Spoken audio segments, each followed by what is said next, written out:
Assalamualaikum warahmatullahi wabarakatuh. Perkenalkan, nama saya Susi Herlina dan rekan saya atas nama Fatmawati. Kami dari program studi Manajemen Pendidikan Islam kelompok 4. Di sini kami akan memaparkan materi kami sebagai kelompok 6 yang berjudul Kedudukan Humas dalam Administrasi Sekolah. Adapun latar belakang makalah kami yaitu lembaga pendidikan pada dasarnya merupakan lembaga yang berdiri atas usaha dan perjuangan masyarakat sekitar sehingga tidak salah jika antar keduanya memiliki jalinan yang baik.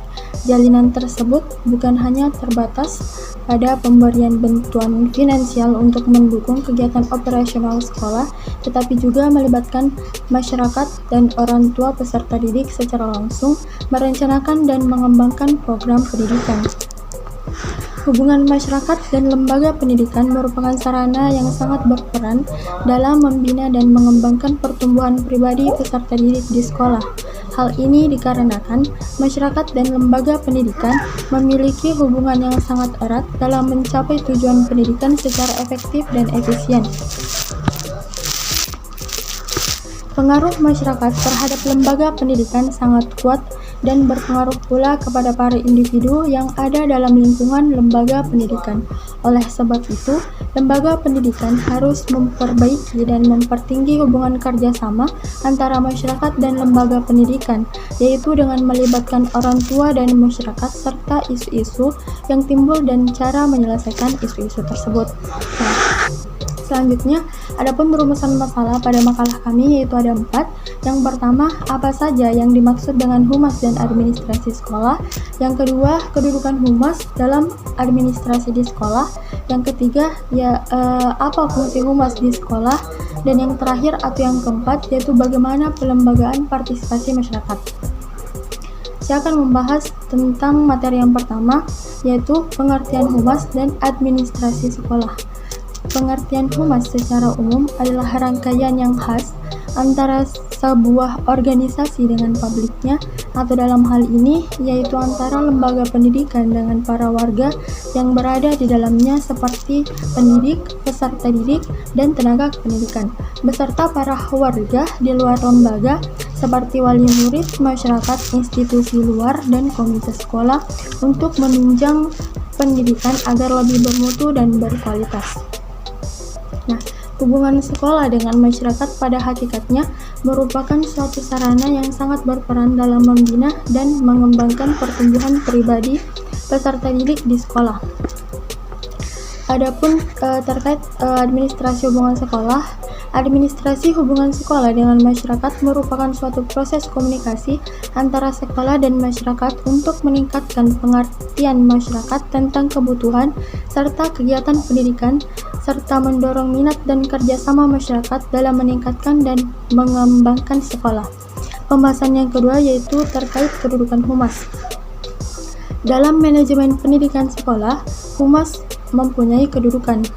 Kedudukan humas ini dalam organisasi sekolah telah dikemukakan oleh Suryo Subroto, yaitu yang pertama, jika dilihat dari sudut pandang manajemen, humas adalah suatu realisasi fungsi komunikasi, sementara tugas humas itu sendiri merupakan salah satu fungsi manajemen. Yang kedua, jika ditinjau dari sudut pandang administrasi pendidikan, humas adalah bagian atau salah satu komponen kegiatan administrasi pendidikan dalam hal ini di sekolah. Mungkin itu saja yang sempat saya sampaikan. Pembahasan selanjutnya akan dibahas oleh rekan saya atas nama Fatmawati. Untuk itu saya akhiri dengan ucapan Assalamualaikum warahmatullahi wabarakatuh. Baik, bismillahirrahmanirrahim. Sebelumnya, perkenalkan nama saya Fatmawati selaku pemateri kedua. Baik, langsung saja. Yang ketiga itu fungsi humas di sekolah.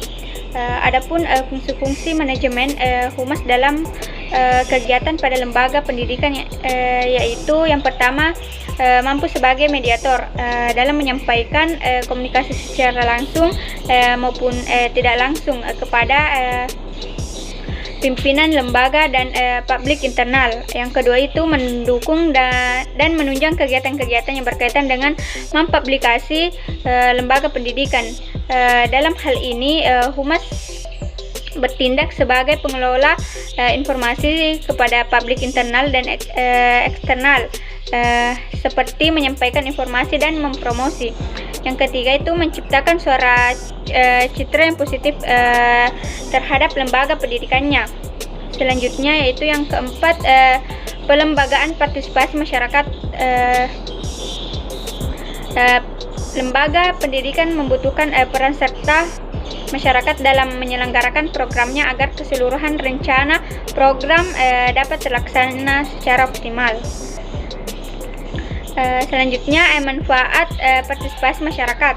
Yang pertama itu partisipasi adalah perwujudan kedaulatan rakyat yang menempatkan mereka sebagai awal dan tujuan pembangunan.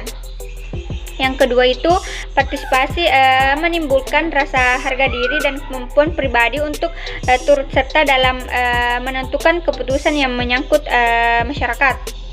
Yang ketiga itu partisipasi adalah proses saling belajar bersama antara pemerintah dan masyarakat sehingga bisa saling menghargai, mempercayai dan menumbuhkan sikap yang arif. Yang keempat itu partisipasi merupakan kunci pemberdayaan kemandirian masyarakat. Selanjutnya saya akan menyimpulkan materi kami, yaitu hubungan masyarakat atau yang lebih dikenal sebagai sebutan humas memiliki peran penting dalam sebuah lembaga pendidikan atau sekolah. Keberadaannya menjadi tren dalam dunia manajemen di Indonesia, ditandai dengan dibentuknya divisi humas, baik perusahaan profit maupun non-profit. Sekarang ini pada umumnya lembaga pendidikan sudah menempatkan peran dan fungsi humas sebagai salah satu yang sangat penting. Lembaga pendidikan menumbuhkan peran serta masyarakat dalam menyelenggarakan programnya agar keseluruhan rencana program dapat terlaksana secara optimal. Partisipasi masyarakat merupakan keterlibatan masyarakat secara nyata dan suatu kegiatan.